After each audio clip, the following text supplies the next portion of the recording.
Ahí está en la pantalla, hermanos, un pasaje de Mateo que Jesucristo dijo. Esto lo dijo Jesucristo cuando estuvo aquí en la tierra. Y es Mateo 23:12, recuerdan, dice, porque el que se enaltece será humillado, dijo el Señor. Y el que se humilla será enaltecido. El día de hoy vamos a hablar del orgullo.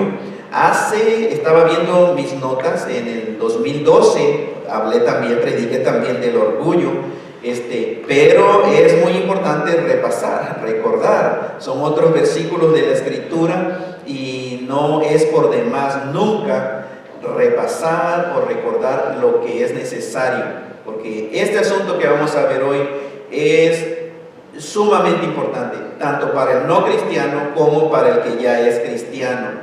Ese es el principal problema en el corazón del ser humano, el orgullo. Como hijos de Dios, cuando leemos la Biblia, vemos que Dios desea, número uno, que el ser humano sea regenerado, que sea salvo del estado en que se encuentra. Pero como ya una vez que uno acepta a Jesucristo, la Biblia nos declara hijos de Dios.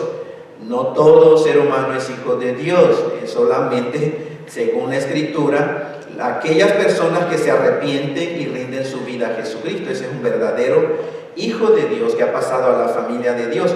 Pero lo que Dios espera es que nos mantengamos siempre en humildad, siempre escoger una actitud de humildad.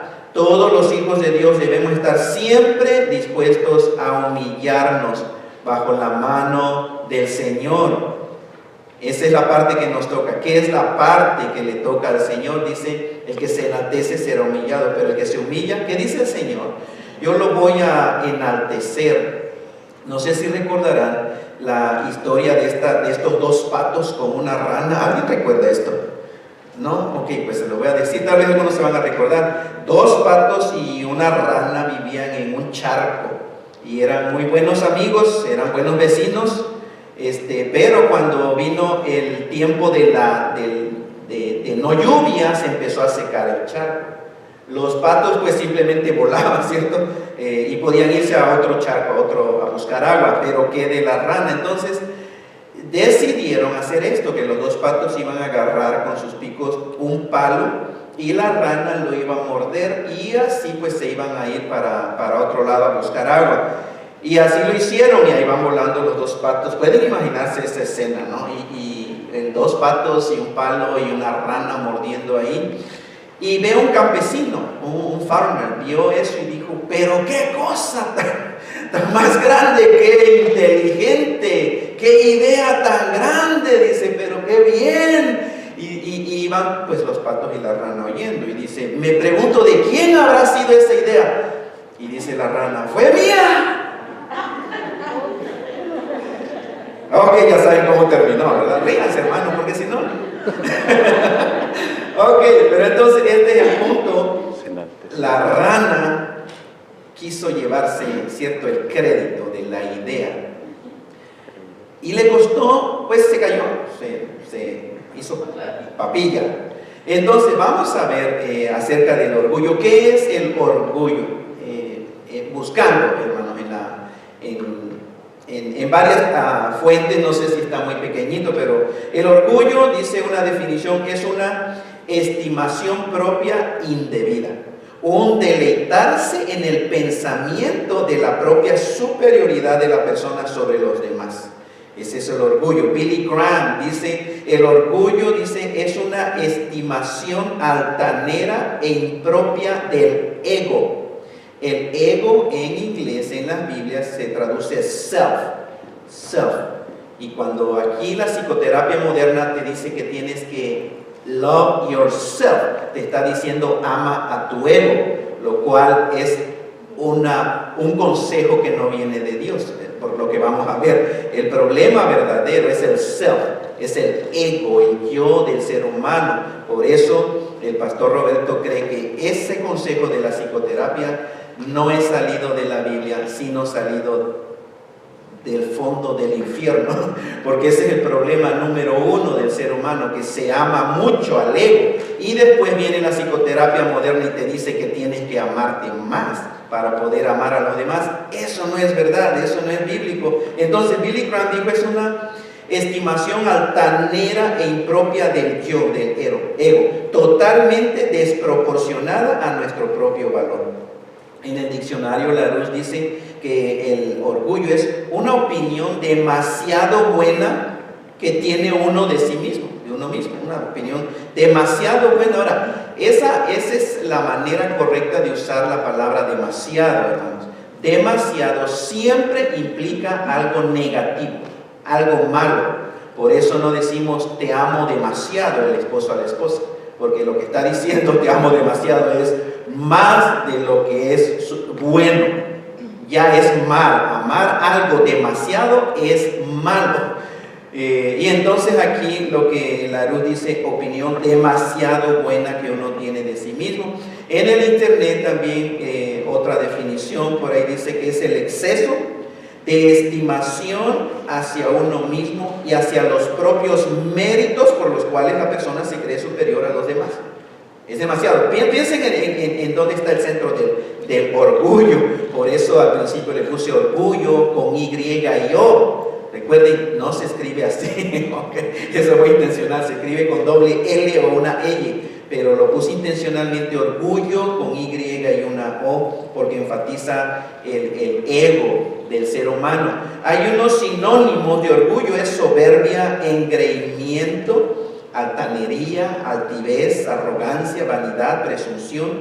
Dice, el orgullo exige que se le tribute más respeto que el que se le debe. Ese es el orgullo. El orgullo responde con altanería y se ofende con facilidad por los más leves motivos. Esa es una persona orgullosa. El que es ofendido es muy orgulloso porque no soporta una pequeña ofensa o aún una ofensa.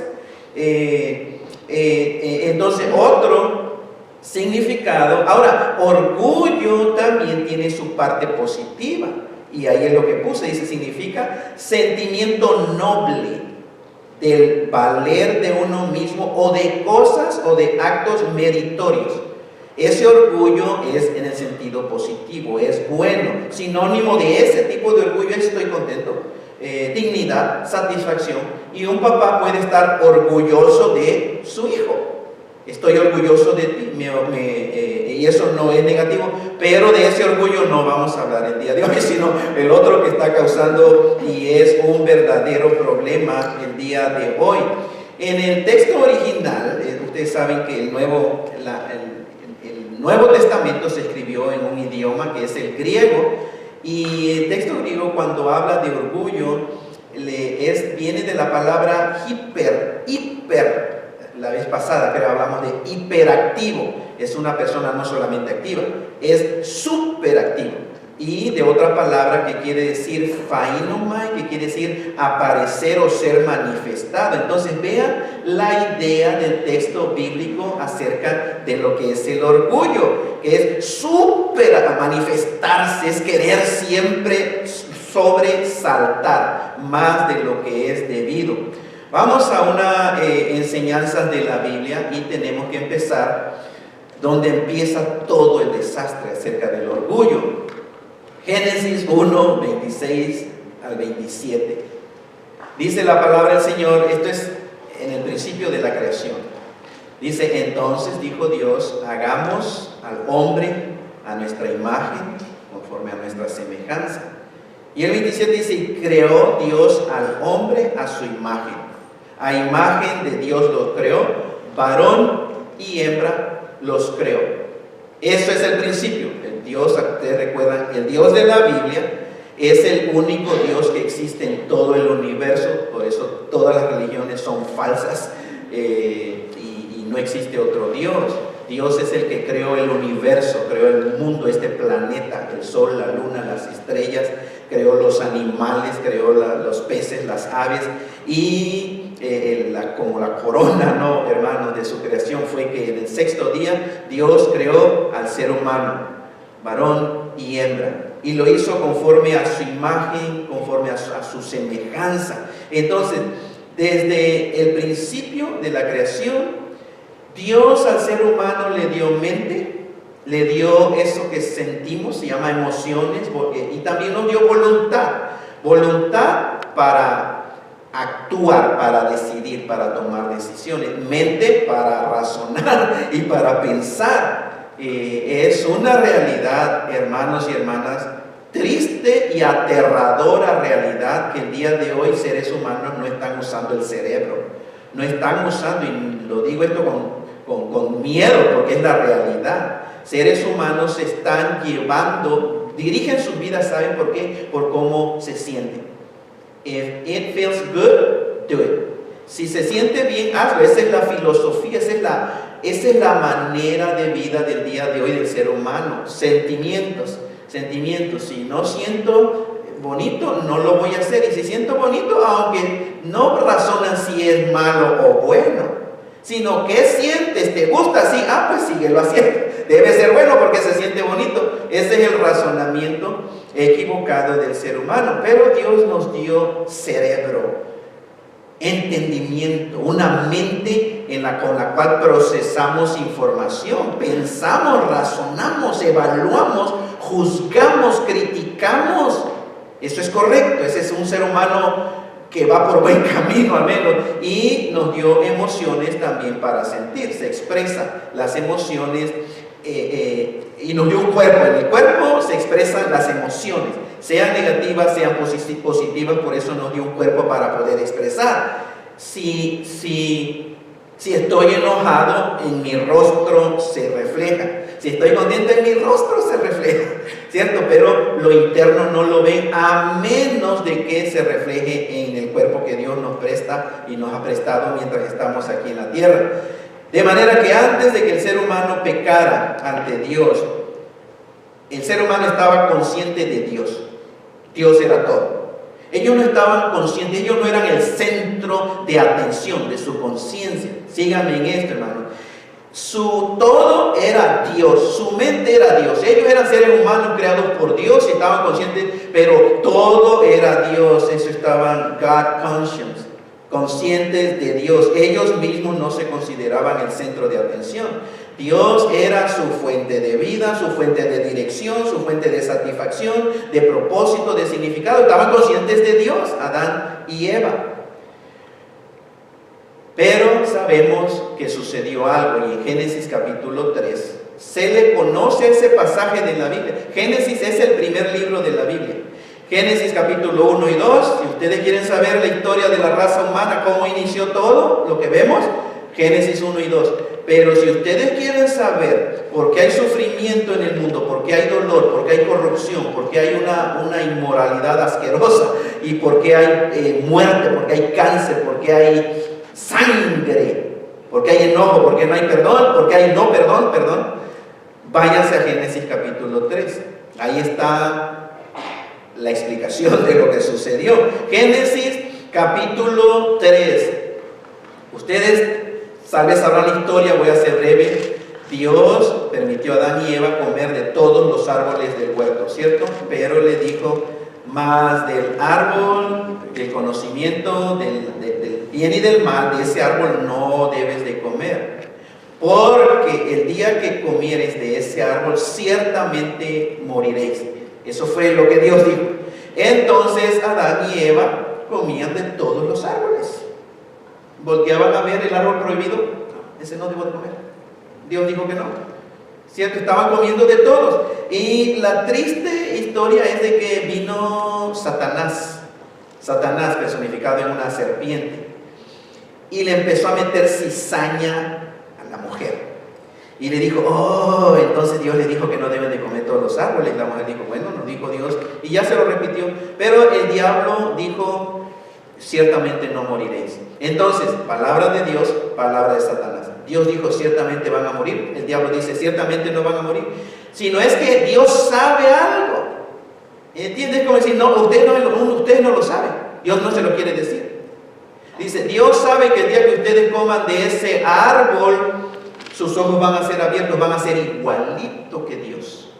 Por ustedes mismos van a saber el bien y el mal, ustedes solitos. Entonces, después que vino esa información mala a la mente de Eva, volteó a ver y entonces dice que lo vio agradable, bonito, quién sabe qué cosa era. A propósito, no era una manzana. Eso es lo que el pintor nada más puso, una manzana por el color rojo brillante, pero no era una manzana. Que era, no dice la Biblia, era un fruto prohibido, ha de haber sido muy bonito y muy llamativo. Y la historia es que ella comió y le dio a Adán, que es el representante número 1 de la raza humana, el primer Adán se le llama. Jesucristo es el segundo Adán. Adán, el original, es la cabeza de la raza humana, el primer ser humano creado. Comió y pecó. ¿Qué fue lo que sucedió cuando Adán comió de ese fruto? Murió Adán espiritualmente. Ese es su estado espiritual. En Adán, como venimos de él, todos los que me están escuchando el día de hoy, incluyéndome a mí, todos nacimos muertos espiritualmente.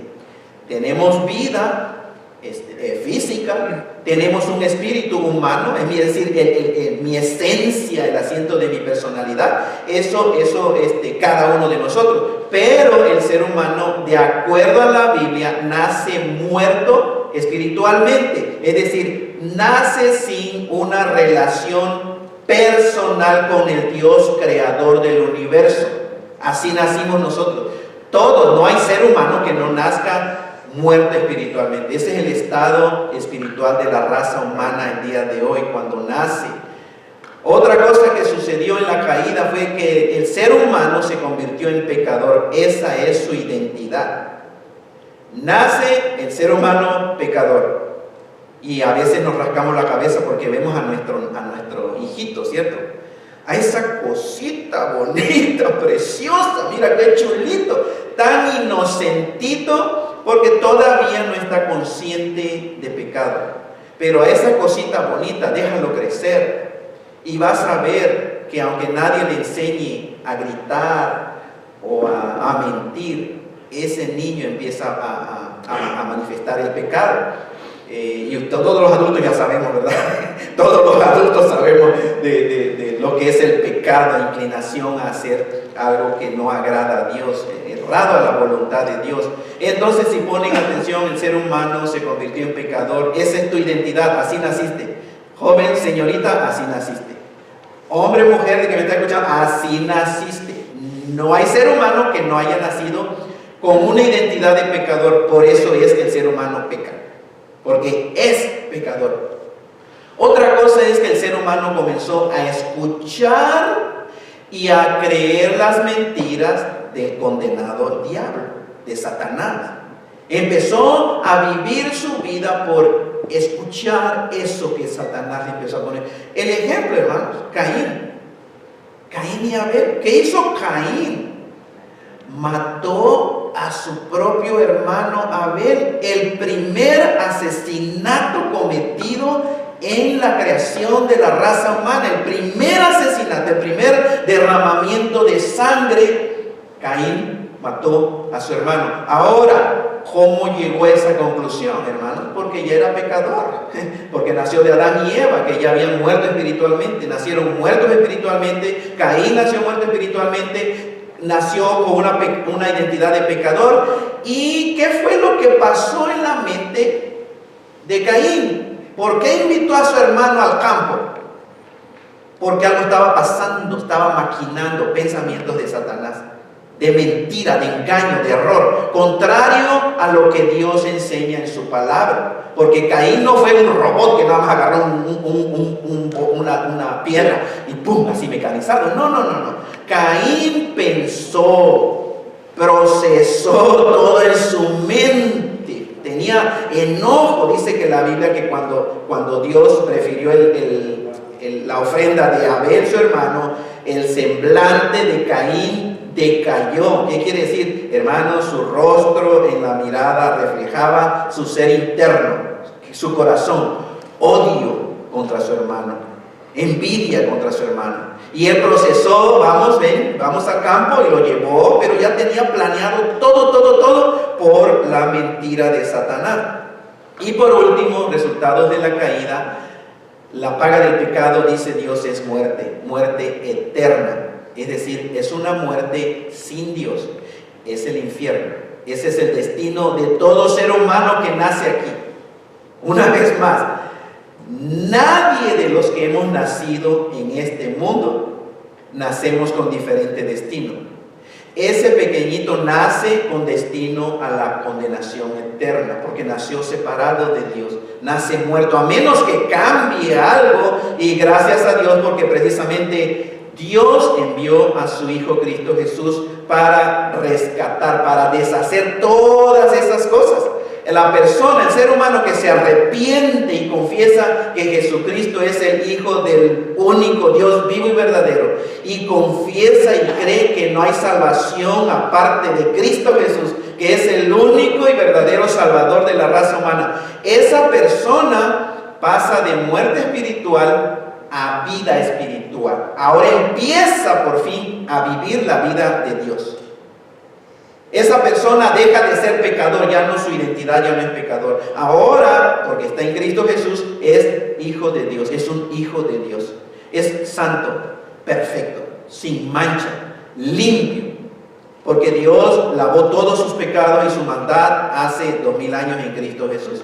Ese ser humano que se arrepiente, deja, y esto es si él quiere, pero no tiene más que escuchar mentiras de Satanás que vienen de los doctores, de los presidentes, de los abogados, de la psicoterapia moderna, del papá, de la mamá, de los sacerdotes, de pastores.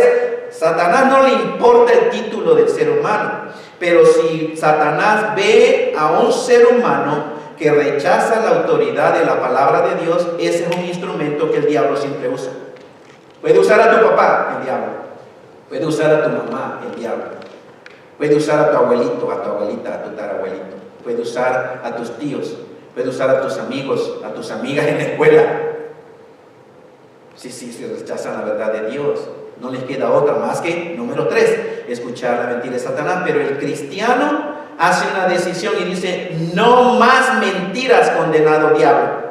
De ahora en adelante yo voy a escojo escuchar y creerle y confiar solamente la palabra de Dios. Ya no tiene uno que creer la mentira. Hay cristianos que todavía la creen, y ese es el problema del cristiano. No tiene que creer, pero hay gente todavía, hermanos, que creen más lo que dice el psicoterapeuta que lo que dice Dios. Lo que dice el profesor de ciencia, que venimos de los orangutanes, de los changos. Y muchos jóvenes lo creen. Tristemente están engañados, horriblemente engañados. Tú no vienes de un chango, de un simio. Nosotros venimos somos creación de Dios, de acuerdo a lo que dice. Entonces, cuando uno se arrepiente, cambia su identidad. Ya no voy a creer yo que soy un simio en evolución y que después me van a salir 6 dedos en cada pie y mano y quién sabe qué. Pura tontería, pero empezamos a creer: soy hijo de Dios, soy creación de Dios. Y cambia el destino. No más infierno, no más condenación. Ahora, cuando uno muere, sea que muera como sea, o de muerte natural, cuando uno es anciano, uno va a la presencia de Dios. No es una probabilidad, es una garantía. La semana pasada prediqué del infierno. La Biblia habla del infierno, y seres humanos están yendo ahí diario. ¿Por qué, hermanos? ¿Porque son malos? No. ¿Porque son pecadores? No. Sí son pecadores, pero no por el pecado, porque Cristo perdonó el pecado y la maldad de todos los seres humanos hace 2000 años. Él estuvo aquí en la tierra, Él fue el Hijo de Dios. Pero ¿por qué va la gente al infierno? Por no creer. Porque rechazan la palabra de Dios, rechazan el Evangelio de nuestro Señor Jesucristo.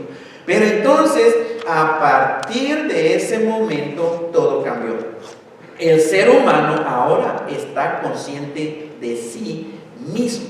Después de la caída, Adán y Eva entonces están conscientes de el yo. El orgullo se inició en el ser humano. El hombre comenzó a ser él el centro de sí mismo y no Dios su creador. Es decir, ahora estoy pensando en mis derechos, en por qué me haces eso, por qué me hablas feo. Adán tal vez Eva a quejarse con Adán. Adán también empezó a las emociones de enojo. de miedo. La primera emoción del ser humano, ¿cuál fue? Miedo. La primera emoción negativa del ser humano, del hombre, Adán dice: tuve miedo, escuché tu voz y me escondí porque tuve miedo. Entonces el ser humano empezó a ser el centro de: no me hagas esto, ¿por qué me hieres? ¿Por qué me hablas así? ¿Por qué esto? Y se cortaba, se enojaba, porque el orgullo empezó, hermano, ya en el ser humano. Adán y Eva tuvieron la oportunidad de arrepentirse, ¿sabían eso? Cuando Dios fue a Adán y Eva, le dice: ¿dónde estás, Adán? Adán, ¿dónde estás tú?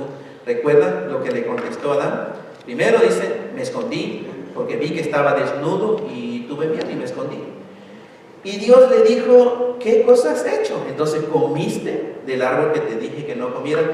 Cuando viene esa pregunta de parte de Dios, es pura gracia. Te está dando oportunidad. Arrepiéntete, arrepiéntete, di que sí, di que sí. Adán pudo haber dicho: sí, Señor, te desobedecí, Dios, pequé. Pero ¿saben qué hizo Adán? Culpó a la mujer, no aceptó el error. Él comió, a los dos Dios le dijo: no coman, y él comió. Entonces, cuando Dios pregunta, es porque porque no sabe. No crean que Dios decía: ¿qué cosa hiciste de verdad? Dime, porque no sé. No, Dios lo sabe todo. Pero cuando Dios pregunta algo, es darte la oportunidad de que te arrepientas. A Adán le dijo: ¿qué hiciste? ¿Hiciste lo que te dije que no? Dijo: la mujer que tú me diste, ella me dio y yo comí. O sea, no solamente no aceptó su error, su pecado, sino que empezó a culpar. Y le echó la culpa ¿a quién? A Dios mismo. Porque dijo: sí, fue la mujer, ¿ok? Pero tú me la diste a mí, entonces es culpa de la mujer. Hasta el día de hoy he escuchado eso de seres humanos: culpar a la esposa, ¿cierto? Y a la mujer también le dijo, fue hacia ella, tuvo oportunidad de arrepentirse. ¿Y qué dijo la mujer? Lo mismo, hermano, no aceptó. No dijo: sí, Señor, me engañó la serpiente, o de arrepentimiento, sino que dijo: la serpiente. Entonces, ese es el ser humano hasta el día de hoy. Estaban conscientes de sí mismos. Y dice ahora Marcos 7, ya cuando vino Jesucristo, esto que está en la pantalla, Marcos capítulo 7, fue dicho por Jesucristo, el Hijo de Dios, que vivió aquí en la tierra hace 2000 años, allá en Jerusalén.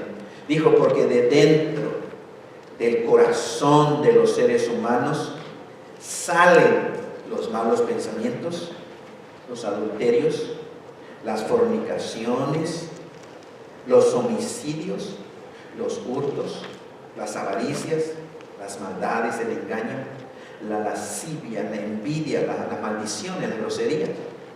Y dice la soberbia. Eso es lo que estamos hablando, hermano. La soberbia de dentro del corazón. La insensatez, dijo Cristo. Todas estas cosas, todas estas maldades de dentro salen y contaminan al ser humano. Entonces, ¿quién es Jesucristo? Es Dios hecho un ser humano. ¿Quién dijo eso? Jesucristo, es decir, Dios. ¿Quién cuestiona a Dios? Solamente un necio, solamente un orgulloso que piensa que puede saber y razonar mejor que el Dios creador. Esa es la humanidad del día de hoy. Están diciendo: esto es obsoleto, esto es tonto, esto es una tontería, esto no tiene nada que ver con nosotros. Y el ser humano está llamando malo a lo que Dios dice que es bueno. El ser humano, en su arrogancia por rechazar la palabra de Dios, está llamando bueno a lo que Dios dice que es malo. Y Cristo, que es Dios, está diciendo esa declaración. Entonces, la actitud de orgullo procede del corazón del ser humano. Nadie puede adquirir orgullo desde afuera. O sea, yo no puedo agarrar untarte orgullo.